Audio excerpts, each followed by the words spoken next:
యాస్కులస్ theorem మీరు ఇప్పుడు చెప్పినట్టు రాయండి. ప్రీవియస్ యూట్యూబ్లో ఉన్న ప్రూఫ్ రాయకండి, ఈ ప్రూఫ్ రాయండి, ఇంకా డీటెయిల్గా ఉంది ఇదే బాగా రాయండి, ఇది రాయండి. నెక్స్ట్ కూడా ఏంటి చెప్పేది, నియమడి థీరమ్స్ అని ప్రిపేర్ అవ్వండి. ఇంకా ఇంపార్టెంట్ అంటే కాదు, వీడియోస్ ఫాలో అవ్వాలి, వీడియోస్ చూడండి, వీడియోస్ చూసి దాంట్లో నియమడి థీరమ్స్ అని ప్రిపేర్ అవ్వండి.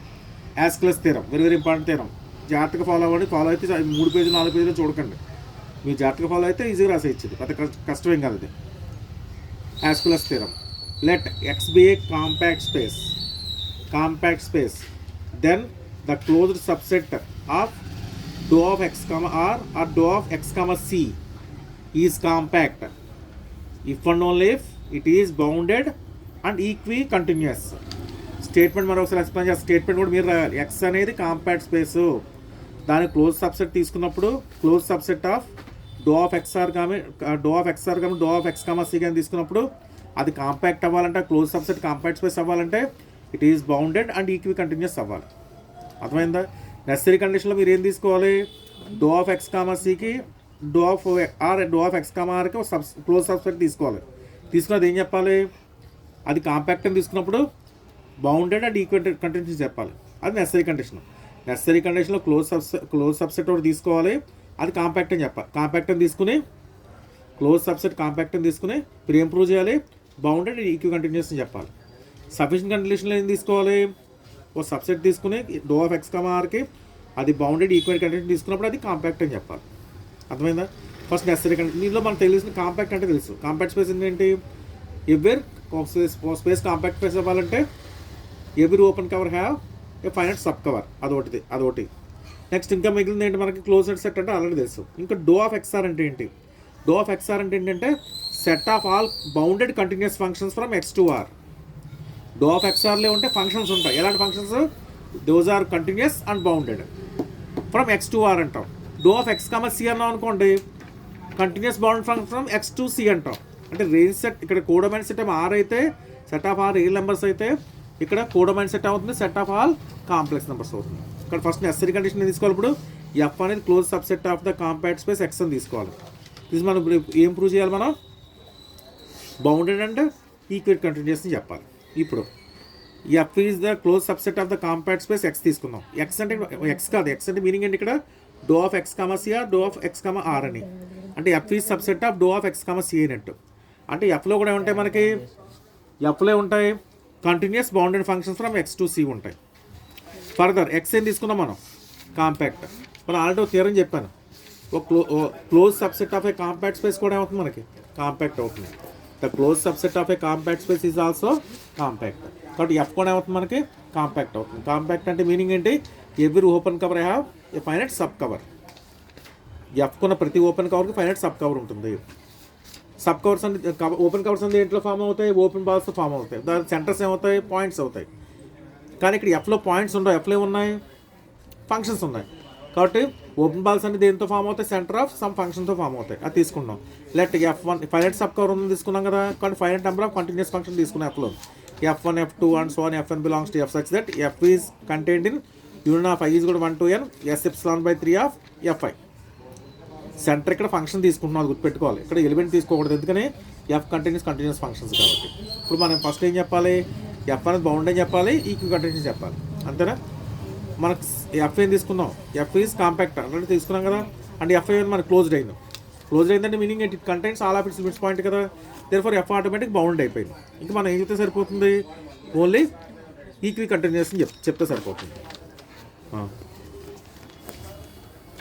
అంటే ఈక్వి కంటిన్యూస్ అని ఏం చెప్పాలి, ఎఫ్లో ఉన్నాయి మన కంటిన్యూస్ ఫంక్షన్స్ ఉన్నాయి కదా, కాబట్టి ఈచ్ ఎఫ్ఐ ఈజ్ కంటిన్యూస్ అని చెప్పాలి. అంటే ఏం ప్రూవ్ చేయాలి, ఎలిమెంట్స్ నియర్గా ఉంటే with respect to each I image కూడా నియర్గా ఉంటాయని చెప్పాలి. ఎఫ్ అనేది ఈక్వి కంటిన్యూస్ అవ్వాలంటే ఎఫ్లో ప్రతి ఫంక్షన్ కంటిన్యూస్ అని చెప్పాలి. కంటిన్యూస్ అంటే ఏం ప్రూవ్ చేయాలి, మనం ఎలిమెంట్స్ నియర్గా ఉంటే ఇమేజ్లు కూడా నియర్గా ఉంటాయని చెప్పాలి. అర్థమైందా? కానీ చూడండి మన ఇక్కడ ప్రతి ఎఫ్ఐ ఇంటి కంటిన్యూస్ కదా, మనం ఏం ప్రూవ్ చేస్తున్నాం అక్కడ ఎఫ్ ఈజ్ ఈక్వి కంటిన్యూస్ అని చెప్పాలి. కానీ ఎఫ్లో ఉన్నాయి మన కంటిన్యూస్ ఫంక్షన్స్ ఉన్నాయి. సో జాగ్రత్తగా ఇక్కడ ఎఫ్ అనేది ఈక్వి కంటిన్యూస్ అని చెప్పాలి. అంటే ఎఫ్లో ఉన్నాయి మనకి, ఎఫ్లో కంటిన్యూస్ ఫంక్షన్స్ ఉన్నాయి. అంటే ప్రతి ఫంక్షన్ కంటిన్యూస్ అవుతుంది కదా, కాబట్టి ఎలిమెంట్స్ నియర్గా ఉంటే ప్రతి ఫంక్షన్తో ఇమేజ్లు కూడా నియర్గా వస్తాయి. అంటే F1తోను F2తోను F3తోను Fnతో కూడా ఎలిమెంట్స్ నియర్గా ఉంటే ఇమేజ్లు నియర్గా వస్తాయి. ఈ కండిషన్ అన్నిటితో రాస్తున్నాను. F i of A minus f i of b less than epsilon for all a comma b. ఇప్పుడు ఈ కండిషన్ ఐ ప్లేస్లో 1 పెట్టినా, 2 పెట్టినా, 3 పెట్టినా, 4 పెట్టినా అండ్ సో ఆన్ n పెట్టినా హోల్డ్ అవుతుంది. కాబట్టి ఇలాంటి ఈక్వేషన్స్ అన్నీ వస్తాయి మనకి, n ఈక్వేషన్స్ వస్తాయి. కరస్పాండింగ్ అండ్ డెల్టాలు కూడా వస్తాయి. ఈ n డెల్టాలో స్మాలెస్ట్ వన్ డెల్టా అని తీసుకోండి. ఇప్పుడు మనకి ఎఫ్ అనేది క్లోజ్ సబ్సెట్ కదా, కాబట్టి ఎఫ్ లిమిట్ పాయింట్ కూడా దాంట్లో ఉంటుంది కదా. కాబట్టి ఎఫ్ అనేది స్మాల్ ఎఫ్ అనేది s/3 ఆఫ్ ఎఫ్ఐలో తీసుకోండి. ఇప్పుడు మనం దీని గురించి ఇది చెప్పాలి, ఈ ఎఫ్ కూడా కంటిన్యూస్ చెప్పాలి. అర్థమవుతుందా? ఎఫ్ క్లోజ్డ్ కాబట్టి దాని లిమిట్ పాయింట్ కూడా దాంట్లో ఉంటుంది. దాని లిమిట్ పాయింట్ ఎఫ్ అనుకుంటే ఎఫ్ కూడా కంటిన్యూస్ చెప్పాలి, అప్పుడు ఈక్వి కంటిన్యూస్ అవుతుంది. అందువల్ల ఏం చేస్తున్నాను నేను ఇక్కడ ఎఫ్ గురించి తీసుకున్నాను. F of A minus F of B తీసుకున్నాను.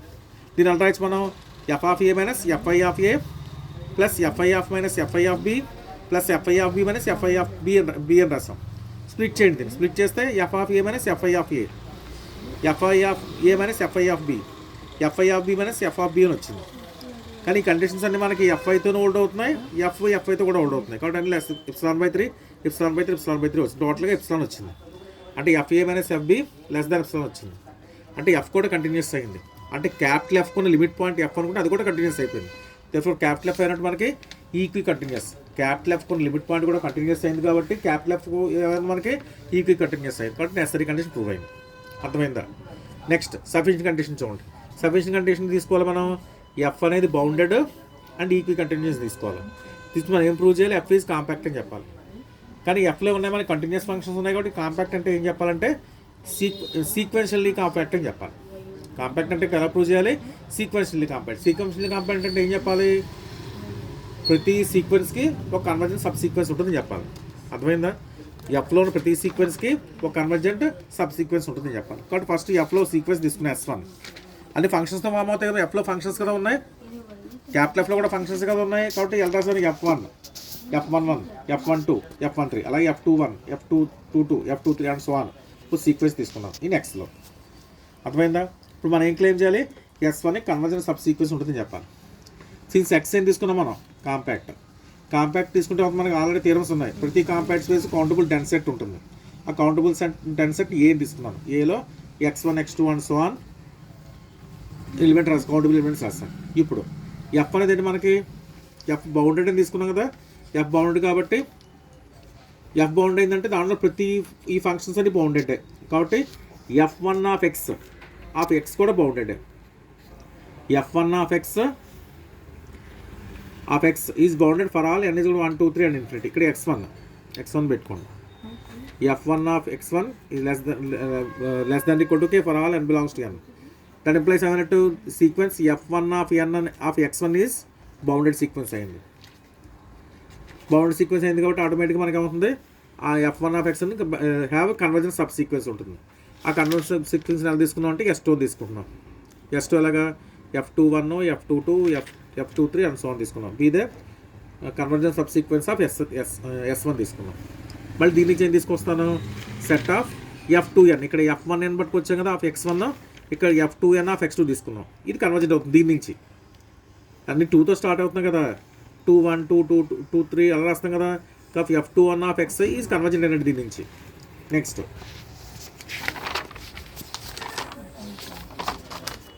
ఇలా చేస్తూ పోతే ఏమవుతుంది? మనకి ఒక సీక్వెన్స్ వచ్చింది. S1 వచ్చింది, S1 నుంచి S2 వచ్చింది, S2 నుంచి S3 వస్తుంది. ఇలా వస్తాయి. వీటిలో ఏం చేస్తారంటే మెయిన్ డయాగనల్ ఎలిమెంట్స్ తీసుకోండి. మెయిన్ డయాగనల్తో సీక్వెన్స్ ఫామ్ చేశాను. అంటే F11, F22, అలాగే F33 అలా మెయిన్ డయాగనల్ ఎలిమెంట్స్ దాంతో సీక్వెన్స్ ఫామ్ చేశాను. దీన్ని సింపుల్గా ఎలా రాస్తున్నాను అంటే F1, F2, F3 and so on Fn రాస్తాను. అంటే Fn ఎలా రాస్తున్నాను? నేను Fn రాస్తాను. ఇప్పుడు మనం ఏం క్లెయిమ్ చేయాలి? Fn కాస్ట్ సీక్వెన్స్ చెప్పాలి. కాస్ట్ సీక్వెన్స్ అంటే ఏమవుతుంది మనకి? Fn కాస్ట్ సీక్వెన్స్ ఏంటంటే ప్రతి cost sequence convergent sub sequence ఉంటుంది కదా. కాబట్టి థియరం ప్రూవ్ అవుతుంది. అంటే Fn అనేది కాస్ట్ సీక్వెన్స్ చెప్పాలి. కాస్ట్ సీక్వెన్స్ చెప్పాలంటే కాస్ట్ సీక్వెన్స్ కండిషన్ రాయాలి. దానికి ఎలా రాస్తుంది చూడండి. ఇప్పుడు Fnలు ఉన్నాయి కదా. Fnలు ఉన్నాయి మనకి ఇక్కడ. Fలు ఉన్నాయి. ఈ Fnని యూజ్ చేసి కాస్ట్ సీక్వెన్స్ చెప్పాలి. ఇది Fn sequence Fn cost sequence చెప్పాలంటే ఏం చెప్పాలి? Fn of x minus Fm of x less than epsilon అని చెప్పాలి. అంతే కదా. దీనికోసం ఏం యూజ్ చేయాలి? మీరు Fn యూజ్ చేయాలి, Fm యూజ్ చేయాలి. దీంట్లో నెక్స్ట్ ఇందాక I1, I2 చెప్పాక అవి కూడా IN1, IN2 చెప్పి అవి కూడా యూజ్ చేసుకోవాలి. దాని మూలం రాస్తా చూడండి. ఇక్కడ modulus of Fn of x minus Fm of x less than equal to N, M. FN of X minus FN of xi, FN of xi minus FM of xi, FM of xi minus FN అలా మీరు split చేస్తాం. లేస్తే ε/4 ε/4 వచ్చింది, 3 ε less than epsilon వచ్చింది. Therefore sequence FN cost sequence అయింది. But convergent cells fix theorem prove. అర్థమైందా? S1 S2 S3 వస్తే ఇలాగా వాటిని మెయిన్ డయాగ్నల్మెంట్స్తో ఒక సీక్వెన్స్ ఫామ్ చేశాను. ఆ సీక్వెన్స్ ఇప్పుడు ఏం చెప్పాలి? కాస్ట్ సీక్వెన్స్ అని చెప్పాలి. కాస్ట్ సీక్వెన్స్ అంటే ఏం చెప్పాలి? Modulus of FN of X minus FM of X less than అని చెప్పాలి. అది యూజ్ చేసుకుంటూ యూజ్ చేయాలి. డైరెక్ట్గా ఎక్స్తో పాటు యూజ్ చేయాలి, మీరు ఎక్స్ఐని కూడా యూజ్ చేసుకోవాలి. ఎందుకని ఇక్కడ ఆల్రెడీ మనం F11 of xi F2n of ఎక్స్2 రాసాం కదా, అవి యూజ్ చేసుకోవాలి. కాబట్టి ఇక్కడ ఏం రాయాలి? FN of X minus FM of ఎక్స్లో FN of X minus FM of ఎక్స్లో ఏది యూజ్ చేయాలి? మీరు ఎక్స్ఐలు కూడా యూజ్ చేసి ప్రూవ్ చేయాలి తీరం. అర్థమైందా? చేత చూడండి ఒకసారి, వెరీ ఇంపార్టెంట్.